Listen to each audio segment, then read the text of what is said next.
Well, first of all, I think that the issue that's on the table for us, as it was with the mosque issue, is actually it's been falsified by a lot of people. People like Obama have tried to pretend that what's at stake is religious rights, but it's not really true.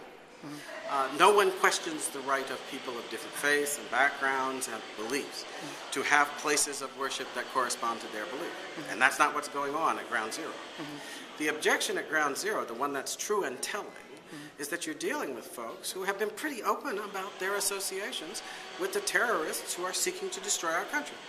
Imam Rauf and his associations with the Iranians and with the Hamas and these other people who are the focus of terrorist organization and support. Religious liberty does not extend to actions that violate the fundamental premises of natural justice. Going around killing innocent people is not protected by any concept of religious right I know of. That's why if you had a cult in America that wanted to practice human sacrifice, it would be banned. It would not be allowed. And so forth and so on. So that's the real issue. But here's the question. If on the basis of the fact that people are working with those who threaten the security of our country, I stand there and say, well, we shouldn't have that mosque being built by such people right at Ground Zero where it can be used to help recruit new Islamic terrorists, right? Their success, they're pointing to that like one of these trophy mosques can be used to help recruit new terrorists to kill Americans. That's wrong.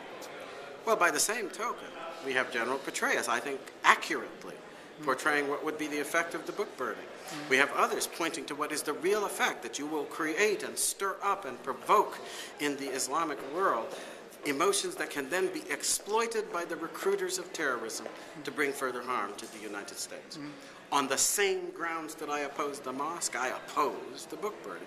And I think on the same grounds, both can be stopped without any violation of constitutional rights, because constitutional rights do not extend to doing that, which puts this country in danger of its destruction. I think that the first thing, if one could do it, you would want state and local authorities cognizant of the effects that this might have detrimental to the security of Americans fighting abroad and so forth, would want to act to prevent it. I think there are reasonable grounds for that. If they feel that they don't have that mandate, because at the end of the day, of course, the safety of our troops overseas and of the mission that they are performing on behalf of this country is a responsibility of the federal government.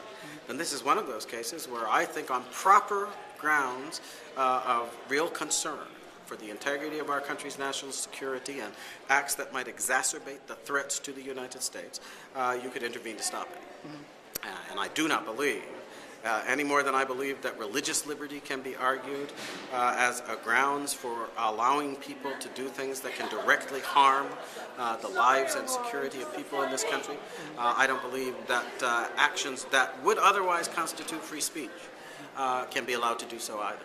There are limits, as we all know, limits that have to do with our common good.